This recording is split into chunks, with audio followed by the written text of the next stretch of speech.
श्वेता और आप देख रहे हैं सत्यहिंदी.com। चलिए एक नजर डालते हैं अब तक की सुर्खियों पर। भारत जोड़ो यात्रा का आज 31वां दिन है और 8 अक्टूबर को यात्रा मायासंद्रा से शुरू की गई और शाम के समय यात्रा तुमकुर के बनासंद्रा में समाप्त होगी। वहीं कल शुक्रवार को यात्रा को शुरू हुए पूरा 1 महीना हो चुका है। बता दें कि भारत जोड़ो यात्रा का शुभारंभ 7 सितंबर को कन्याकुमारी से किया गया था और इस समय यात्रा कर्नाटक में है।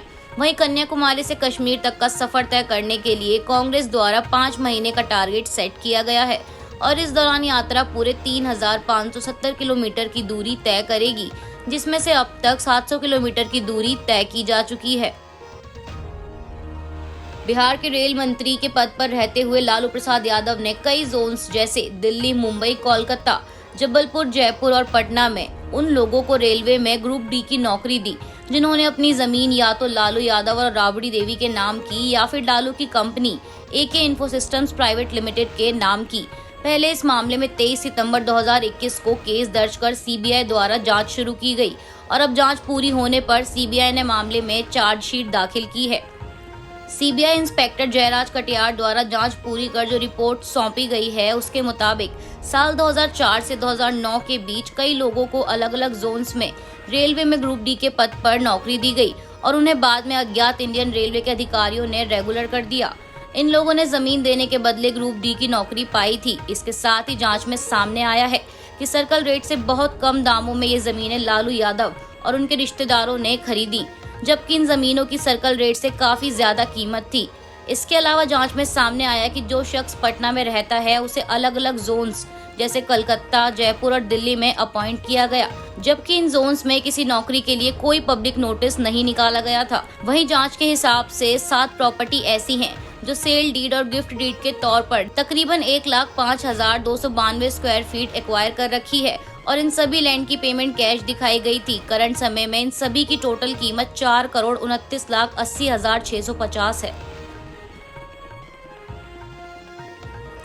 शुक्रवार को CBI द्वारा पशु तस्करी से जुड़े एक मामले में तृणमूल कांग्रेस के जिला अध्यक्ष अनुब्रत मंडल के खिलाफ विशेष CBI अदालत आसनसोल में एक और चार्जशीट दाखिल की गई है। बता दें कि TMC नेता की गिरफ्तारी के 57 दिनों के अंदर CBI ने ये चौथी सप्लीमेंट्री चार्जशीट दाखिल की है। CBI ने अनुब्रत मंडल को 11 अगस्त को गिरफ्तार किया था और तभी से वह सलाखों के पीछे हैं। चार्जशीट में मंडल को घोटाले में पशु तस्करों को सुरक्षित गलियारा मुहैया कराने और लाभार्थी के रूप में बताया गया है और साथ ही उनके खिलाफ भारतीय दंड संहिता की धारा 420 यानी धोखाधड़ी और भ्रष्टाचार निवारण अधिनियम की कई धाराओं के तहत आरोप लगाए गए हैं। इसके अलावा CBI ने मंडल और उनके परिवार के सदस्यों के नाम पर लगभग 18 करोड़ रुपए की फिक्स डिपॉजिट और 50 से अधिक भूमि और संपत्ति के दस्तावेजों का जिक्र किया है। बता दें कि ये मामला बीरभूम में बाजारों के जरिए भारत और बांग्लादेश की सीमा से मवेशियों की तस्करी से जुड़ा है, जिसके खिलाफ CBI ने 21 सितंबर 2020 में FIR दर्ज की थी। ज्ञानवापी मस्जिद में कथित रूप से मिले शिवलिंग की कार्बन डेटिंग को लेकर वाराणसी के जिला जज AK विश्वेश की अदालत ने शुक्रवार को फैसला नहीं सुनाया। अब इस मामले में 11 अक्टूबर को अदालत फिर से सुनवाई करेगी। हिंदू पक्ष ने कथित रूप से मिले शिवलिंग की कार्बन डेटिंग की मांग की थी। याचिकाकर्ताओं के वकील विष्णु जैन ने पत्रकारों को बताया, अदालत ने कहा है कि इस मामले में कोई फैसला देने से पहले हमारी ओर से 2 सवाल हैं और इन सवालों पर हिंदू पक्ष अपना स्पष्टीकरण दे। उन्होंने पत्रकारों को बताया कि पहला सवाल यह है कि कथित रूप से जो शिवलिंग मिला है क्या वह इस केस का हिस्सा है या नहीं, और दूसरा यह है कि वैज्ञानिक परीक्षण के लिए अदालत कोई आयोग बना सकती है या नहीं।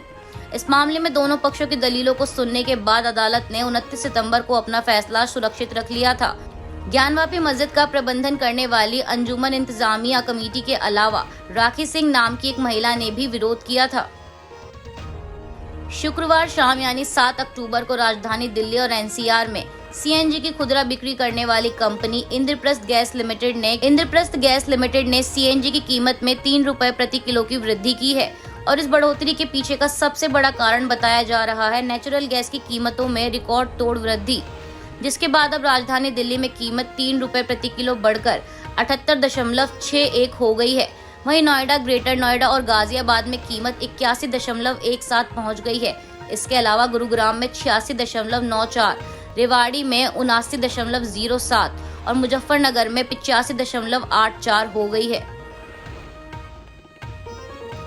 सरकार द्वारा IDBI बैंक के निजीकरण करने का ऐलान कर दिया गया है। सरकार और LIC ने साथ में 60.72% हिस्सेदारी बेचने का फैसला किया है। बता दें, इस वक्त LIC के पास IDBI बैंक में 49.24% और सरकार के पास 45.48% की हिस्सेदारी है। इसमें से सरकार 30.48% और LIC 30.24% हिस्सेदारी बेचेगी, जो कि IDBI बैंक की इक्विटी शेयर कैपिटल का 60.72% है।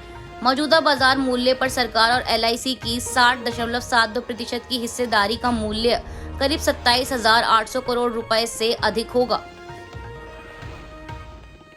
अमेरिकी डॉलर के मुकाबले भारतीय रुपए में गिरावट का दौर खत्म होता नहीं नजर आ रहा।